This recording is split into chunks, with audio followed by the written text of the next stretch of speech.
कौन है वो राधाचरण सेठ जिनको मनी लॉन्ड्रिंग के केस में ईडी ने गिरफ्तार किया और अब वो बेऊर जेल में न्यायिक हिरासत में है।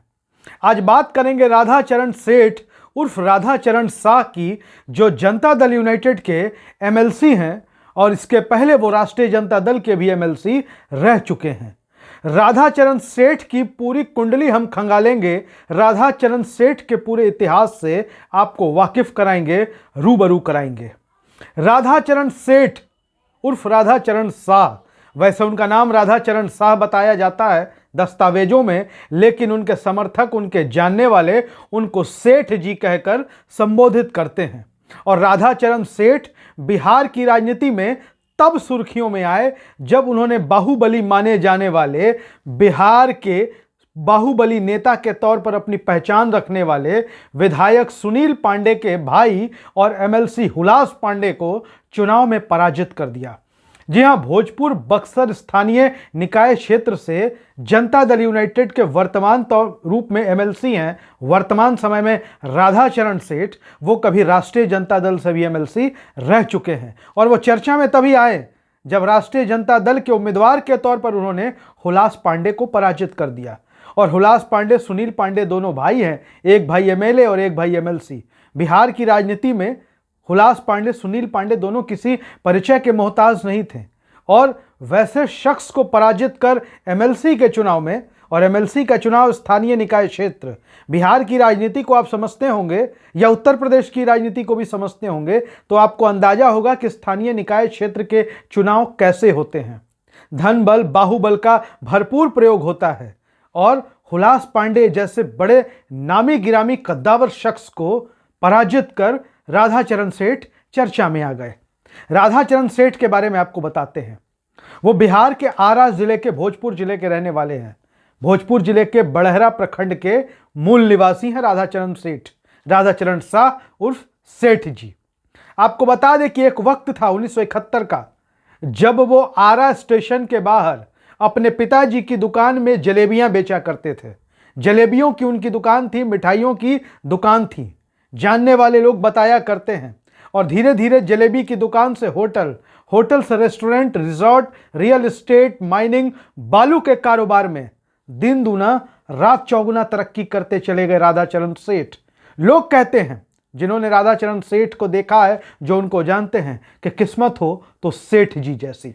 इसके साथ ही आपको बता दें कि आज की तारीख में जो राधाचरण सेठ कभी मिठाइयों का कारोबार किया करते थे, जलेबियां छाना करते थे स्टेशन के बाहर, आज उन पर मनी लॉन्ड्रिंग के आरोप लगे और वो गिरफ्तार हो चुके। ईडी ने उनको गिरफ्तार किया, फिर उनको पीएमएलए कोर्ट में हाजिर किया गया, जहां से उनको बेऊर जेल में न्यायिक हिरासत में भेज दिया गया। अब आपको बताते हैं कि राधाचरण सेठ महज 8वीं पास है। जी हां, महज 8वीं तक की उन्होंने पढ़ाई की है। 66 साल उनकी उम्र है और विगत विधान परिषद के चुनाव में जो उन्होंने अपना एफिडेविट दायर किया था चुनाव आयोग के समक्ष, उसके मुताबिक 21 करोड़ 45 लाख, लगभग 22 करोड़ रुपए की संपत्ति की उन्होंने घोषणा की थी खुद से। उन्होंने यह भी बताया था कि 2 आपराधिक मामले उन पर चल रहे हैं। और इसके साथ ही अब आपको बताते हैं उनकी कहानी।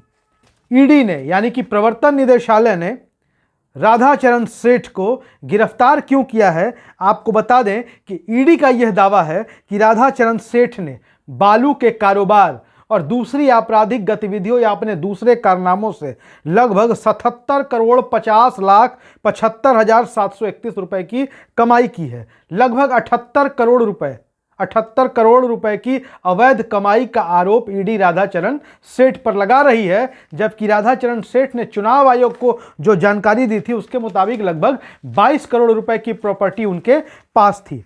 अब आपको बता दें कि आज की तारीख में राधाचरण सेठ बड़े बड़े rice mill, cold stores, resorts के मालिक हैं, मीडिया रिपोर्ट्स के मुताबिक। अब आपको बता दें कि ईडी यह भी कह रही है कि 77 करोड़ 50 लाख 75,731 रुपए की जो अवैध कमाई है राधाचरण सेठ की, इससे उन्होंने खूब संपत्ति बनाई है, पटना में भी और पश्चिम बंगाल की राजधानी कोलकाता में भी। पटना, कोलकाता, धनबाद, हर जगह राधाचरण सेठ ने बहुत संपत्तियां बनाई हैं, अर्जित की है। यह दावा है ईडी का। ईडी ये आरोप लगा रही है। आपको बता दें कि जब ईडी ने पटना के पीएमएलए कोर्ट में पेश किया राधाचरण सेठ को, तो उनको वहां सुनवाई हुई और 27 सितंबर तक के लिए न्यायिक हिरासत में भेज दिया गया। लेकिन उसके बाद बेऊर जेल में जाने का निर्देश हुआ कोर्ट की तरफ से, तो उन्होंने बताया कि भाई ईडी की पूछताछ की वजह से वो मानसिक दबाव में है, लिहाजा उनको सीने में दर्द हो रहा है और कई सारी बीमारियों का उन्होंने जिक्र किया। इस पर कोर्ट ने जेल अधीक्षक, बेऊर जेल के अधीक्षक को जेल कानून के तहत इलाज कराने का राधाचरण सेठ का निर्देश दिया। अब आपको बताते हैं कि राधाचरण सेठ के परिवार ने हाल ही में हुए बिहार में मेयर डेप्यूटी मेयर के चुनाव में आरा नगर निगम क्षेत्र से किस्मत अपनी आजमाई थी, लेकिन उनको वहां पराजय का सामना करना पड़ा। और राधाचरण सेठ यूं तो बहुत किस्मत वाले हैं, बहुत पैसे वाले हैं, लेकिन पिछले कुछ समय से लगता है कि उनकी किस्मत थोड़ी अच्छी नहीं चल रही है। लगातार ईडी का सम्मन, ईडी का पूछताछ वो केंद्रीय एजेंसियों के निशाने पर है। हालांकि उनकी पार्टी जनता दल यूनाइटेड उनके समर्थन में है। पार्टी का कहना है साफ तौर पर कि जब से महागठबंधन से जनता दल यूनाइटेड अलग हुई है, लगातार केंद्र की सरकार उनके नेताओं को निशाना बना रही है। अब राधाचरण सेठ का क्या होगा? कई लोग राधाचरण सेठ को जनता दल यूनाइटेड का एटीएम भी कहते हैं। और जब अब कि वो ईडी के शिकंजे में है, बेऊर जेल में है, कब तक राधाचरण सेठ बाहर आएंगे, ये देखना बड़ा दिलचस्प होगा। और राधाचरण सेठ का अगला कदम क्या होगा? वैसे माना जाता है कि बिहार में बहुत सारे राधाचरण सेठ हैं, ऐसी मछलियां बहुत सारी हैं, लेकिन देखना है कि केंद्रीय एजेंसियों की निगाह उन पर कब तक पड़ती है। वीडियो अच्छा लगे शेयर करिए, अपनी राय जरूर लिखिए। धन्यवाद।